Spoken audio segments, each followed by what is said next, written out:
एक समय की बात है। राजगढ़ नाम की एक बहुत ही सुंदर और शक्तिशाली सल्तनत थी। इस सल्तनत के राजा अपने न्याय और दया के लिए पूरे राज्य में मशहूर थे। राजा की एक ही बेटी थी, राजकुमारी नूरैन। राजकुमारी नूरैन जितनी सुंदर थी, उतनी ही समझदार और दयालु भी थी। पूरे राज्य में उसकी बुद्धि और अच्छे स्वभाव की मिसाल दी जाती थी। जब राजकुमारी नूरैन बड़ी हुई तो राजा ने फैसला किया कि उसकी शादी स्वयंवर के जरिए होगी। स्वयंवर में अलग अलग देशों के राजकुमार आएंगे और अपनी योग्यता, सच्चाई और अच्छे दिल से राजकुमारी का दिल जीतने की कोशिश करेंगे। राजा ने घोषणा करवाई, जो भी राजकुमार अपनी हिम्मत, बुद्धि और नेक दिल साबित करेगा, वही मेरी बेटी का योग्य वर होगा। यह खबर सुनकर 7 राज्यों के 7 राजकुमार राजगढ़ पहुंचे। कोई बहुत शक्तिशाली था, कोई बहुत अमीर, कोई बहुत बुद्धिमान और कोई बहुत सुंदर। महल को सजाया गया, रंग बिरंगे झंडे लगाए गए और स्वयंवर की तैयारियां शुरू हो गईं। लेकिन राजगढ़ से दूर पहाड़ों के बीच एक अंधेरी घाटी में एक खतरनाक जादूगर रहता था। उसका नाम जादूगर कालनाथ था। वह कई सालों से काला जादू करता आ रहा था और उसकी नजर राजकुमारी नूरैन पर थी। जादूगर नहीं चाहता था कि राजकुमारी की शादी हो। वह चाहता था कि राजकुमारी हमेशा अकेली रहे, ताकि वह उस पर अपना जादू चला सके। स्वयंवर के दिन जब महल खुशियों से भरा हुआ था, जादूगर ने अपना रूप बदल लिया। वह एक मासूम चिड़िया बनकर महल के बाग में आ गया। चिड़िया बनकर वह राजकुमारी के बहुत पास आ गया।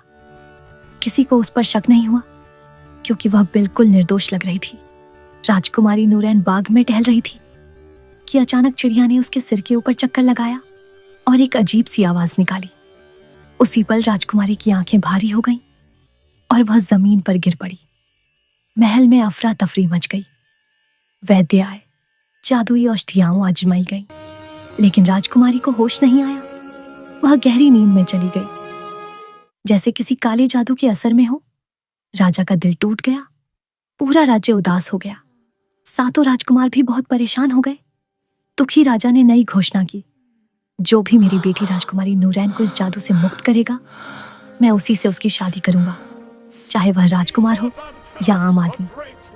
ये सुनकर बहुत लोग आए, कोई मंत्र लेकर, कोई ताबीज लेकर, कोई अपनी ताकत पर घमंड करके, लेकिन कोई भी राजकुमारी को ठीक नहीं कर सका। आखिर में 7 राजकुमारों में से एक राजकुमार आयान आगे आया। वह न सबसे ज्यादा ताकतवर था, न सबसे अमीर, लेकिन उसका दिल बहुत साफ था। उसने कहा, मैं जादू से नहीं, सच्चाई और हिम्मत से लड़ूंगा। राजकुमार आयान ने पहाड़ों की यात्रा शुरू की। कठिन रास्ते, अंधेरी रातें और डरावने जंगल आए, लेकिन वह रुका नहीं। आखिरकार वह जादूगर कालनाथ के किले तक पहुंच गया। जादूगर ने उसे डराने की बहुत कोशिश की, लेकिन आयान ने हिम्मत नहीं हारी।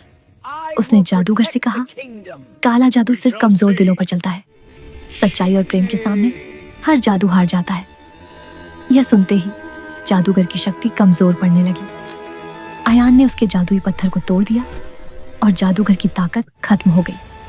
उसी पल महल में राजकुमारी नूरैन की आंखें खुल गईं। जादू टूट चुका था। पूरा राज्य खुशी से झूम उठा।